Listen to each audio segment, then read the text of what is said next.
Bonjour à toutes et à tous, c'est Julie45 aujourd'hui, on se trouve pour une nouvelle vidéo. J'ai une question à vous poser concrètement à Vinted en tant que vendeur. Est-ce que vous avez déjà eu des râleurs, des acheteurs qui râlent pour la modique somme de 1 euro? Non, parce que moi je pars du principe que quand un quand un vendeur vend un article au prix de 1 euro, c'est que lui, la somme qu'il va toucher finalement, c'est 1 euro. Ça va rien lui changer à sa vie. Voilà, qu'est-ce qui va... Voilà. Enfin bref. Alors certes, l'acheteur paye les frais, mais c'est l'esprit de Vinted, hein. On ne paye jamais un truc à 1 euro symbolique sur Vinted. Si vous voulez payer 1 euro, soit faites d'une remise en main propre. Mais bon, vous payez l'essence, les frais de déplacement, donc dans tous les cas, voilà. Bref. Moi, je pars du principe que quand un vendeur vend un truc à 1 euro, c'est que en fait la qualité du produit fait de soi en fait. C'est que ça veut dire que la valeur du produit tel qu'il voit à l'image est telle. Qu'on change les boîtes, qu'on change quoi que ce soit entre la vente et tout ça, ça va rien changer, la valeur est la même. Donc qu'est-ce que tu viens râler pour 1 euro symbolique? Si tu veux de la qualité dans un produit, mais pas 1 euro, parce que tu n'auras jamais... Enfin, si, c'est possible, mais bon, là, quand tu vois la photo, tu sais très bien que c'est pas de bonne qualité. Tu sais très bien que le produit n'est pas de bonne qualité.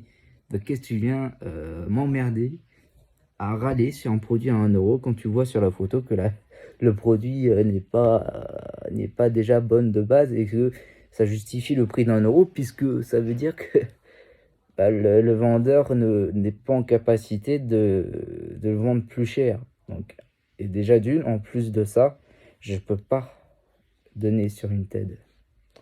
Tu peux pas baisser d'1 euro quand tu essayes de mettre 0 euro, parce que au final sur une TED on peut très bien donner. La personne a juste à payer les frais. Et puis voilà, le vendeur ne touche rien du tout. Et puis voilà.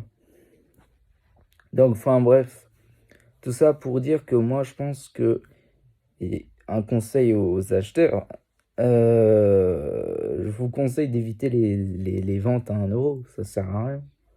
Ça sert à rien. Si vous voulez acheter un truc à 1 euro, allez ailleurs que sur...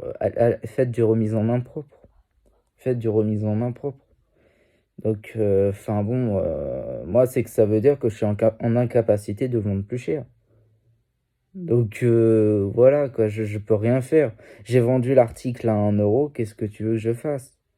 Qu'est-ce que, qu'est-ce que tu veux que je fasse? Je peux pas baisser, qu'est-ce que tu veux que je fasse? Donc enfin bon, moi je trouve ça désastreux, les acheteurs qui râlent pour 1 euro, c'est, c'est affreux, c'est affreux. Enfin bref, moi j'ai demandé à la personne qu'elle accepte un remboursement, hein. Si elle est pas contente, voilà, je vais pas changer pour 1 euro. Voilà, la personne n'a pas l'air d'être contente non plus qu'on lui rembourse, donc elle fait ce qu'elle veut, il fait ce qu'elle veut, je sais pas si c'est... Voilà, voilà. Et la personne fait ce qu'elle veut, voilà, si elle est pas contente, elle est pas contente, je lui ai fait une proposition de remboursement, tant pis pour elle, hein, tant pis pour lui ou elle, hein. Voilà, moi j'ai vendu à 1 euro, c'est que je peux pas vendre moins cher qu'1 euro, parce que sur Vinted tu peux pas vendre moins cher qu'1 euro, donc comment veux-tu te débarrasser d'un produit si la personne en face vient râler pour 1 euro? Tu vois ce que je veux dire? Donc moi je pars du principe que quand un vendeur vend un truc à 1 euro, l'acheteur il a pas râlé de la réception qu'il reçoit. Si c'est pour sortir l'argument des frais de port, t'achètes pas sur Vinted, c'est tout. T'achètes pas sur Vinted. Moi j'utilise Vinted pour mettre le prix et chercher. En tout cas, moi j'achète aucun jeu hein, sur Vinted. J'achète plus des consoles ou alors des jeux à 10 euros, tu vois. Des jeux à 10 euros. Parce que voilà. Mais voilà, venir râler pour 1 euro, je trouve ça désastreux. Je trouve ça gros, quoi. Je ne comprends pas. Je ne comprends pas. Dites-moi si vous êtes d'accord ou pas. Vous pouvez ne pas être d'accord parce que je peux comprendre certains détails. Mais en tout cas, moi, quand je vends un truc à 1 euro, c'est que je peux pas vendre plus bas déjà de base parce que tu peux pas mettre 0 euro sur une TED et que la qualité du produit, elle est de la valeur du truc, du produit que tu vends sur une TED. Donc voilà. Bref, dites-moi dans les commentaires ce que vous en pensez. On se dit à la prochaine pour de nouvelles vidéos. Ciao tout le monde, bye.